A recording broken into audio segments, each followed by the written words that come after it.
Love has become a relevant thing in human life only because human emotion is a strong aspect of being human being.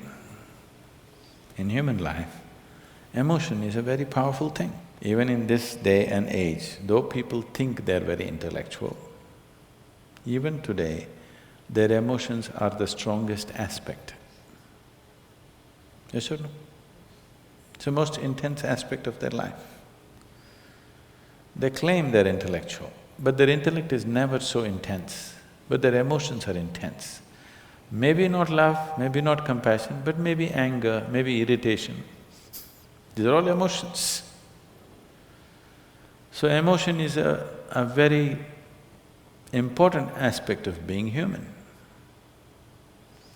Now, we're only talking about what type of emotion do you want to have? Now if you… do you have a mind? Do you have a mind? Yes. Would you want it to be sharp or dull? Huh? Why? It works better that way, isn't it? Similarly, if you have emotions, do you want to have sweet emotions or bitter emotions? Sweet emotions, it works better that way, isn't it? So love means just that. You have transformed your emotions into sweetness. Now I want to be in love without emotion. That's a very European idea.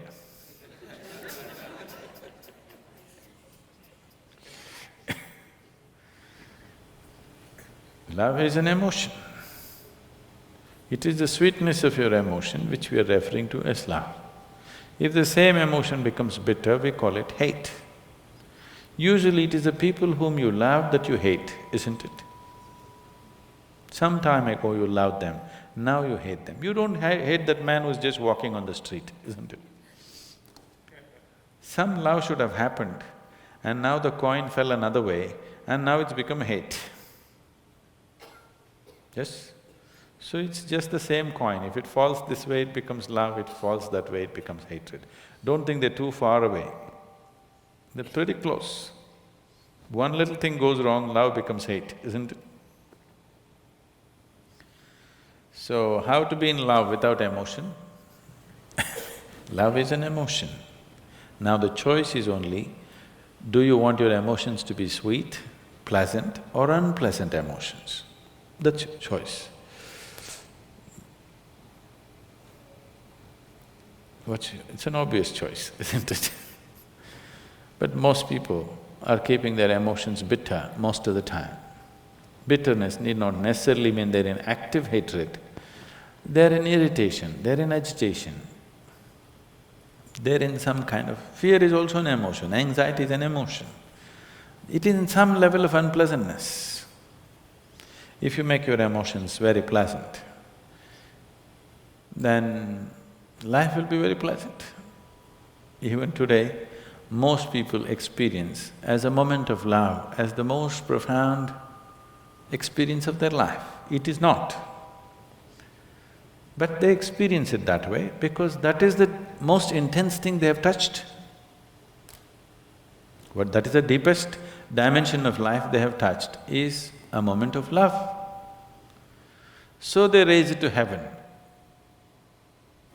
People are transporting it to heaven.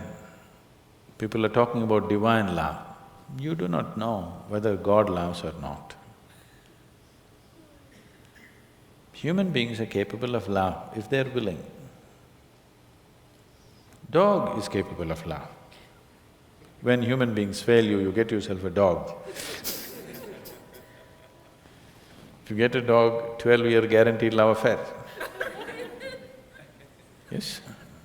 Do not underestimate this. You get yourself a dog, every day you come home, what a welcome you get, Your wife, she's no good. One day she's one way, your children, they're not interested whether you come home or go. But your dog, every day, what an excited welcome he gives you. Nobody's capable of this, isn't it? Every day, without fail, he'll never show disinterest in you. is such a boost for you. Dog is love, for sure. Maybe it's just a spelling mistake. Typos can happen.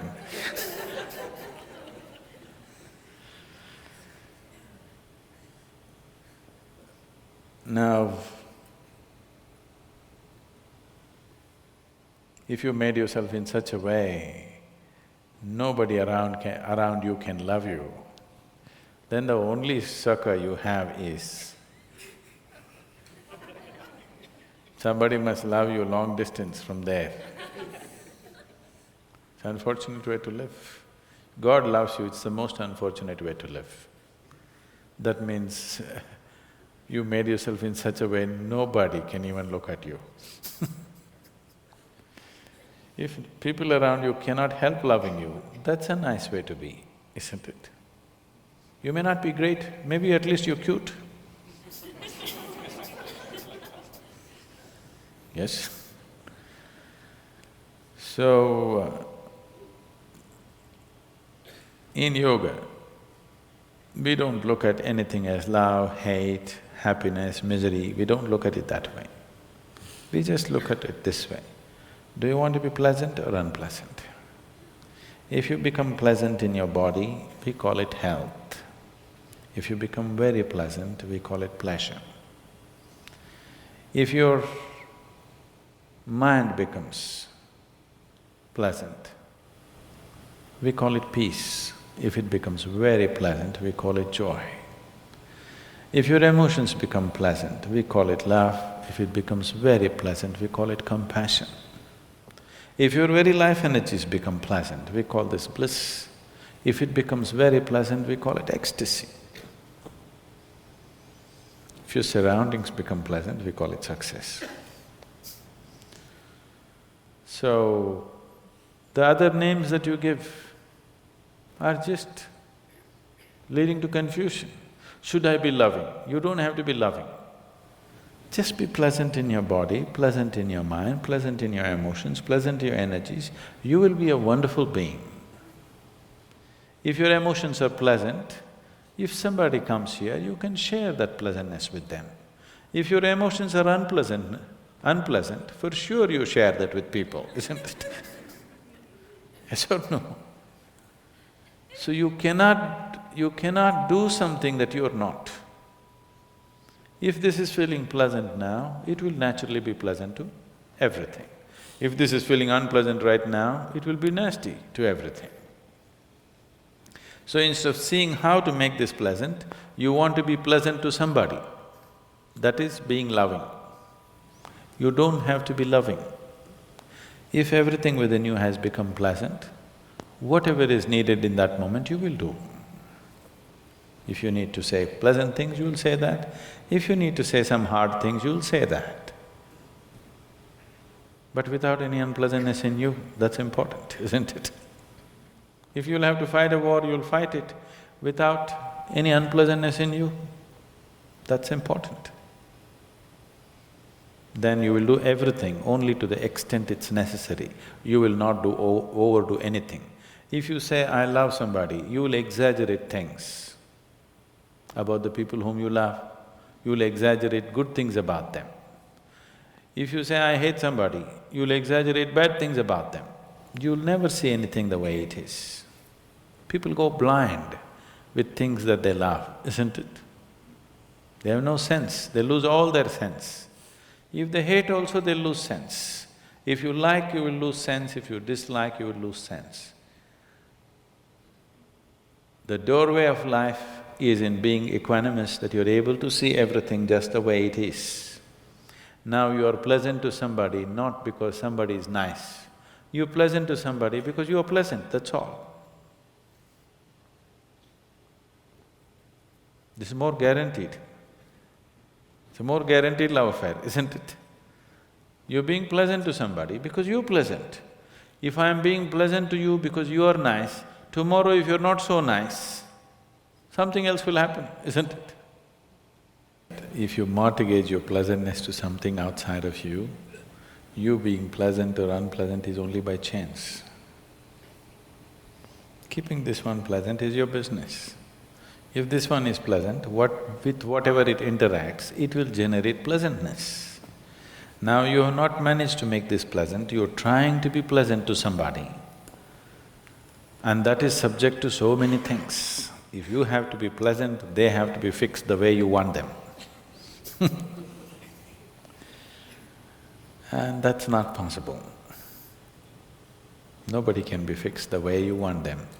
You're not able to do that even with one person, isn't it?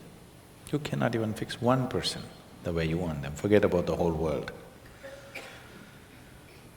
The more you try this, the more bitterness and unpleasantness will happen. That is why in the so-called most intimate relationships, maximum amount of unpleasantness happens. So this is because you're trying to do something that you're not. You're trying to be loving when you're not pleasant. When you're feeling bitter, you try to be loving and see it'll destroy you, isn't it? Yes or no? You tried all these things, isn't it? It's destructive. When you're feeling pleasant, it is effortless. So, you just have to look at why is it you being pleasant or unpleasant is mortgaged to external situations. If everybody around me is unpleasant, how can I be pleasant? Especially if everybody around you is unpleasant, it's all the more important that you're pleasant, isn't it? Yes or no? If everybody around you is in a mess, is it not all the more important that you're pleasant? If everybody around you is unhealthy, is it not very important at least you're healthy, even if you want to take care of them? Is there any logic to everybody is unhealthy, so let me also get sick? What is the logic behind this? So if people around you are unpleasant, it becomes even more important that you're pleasant.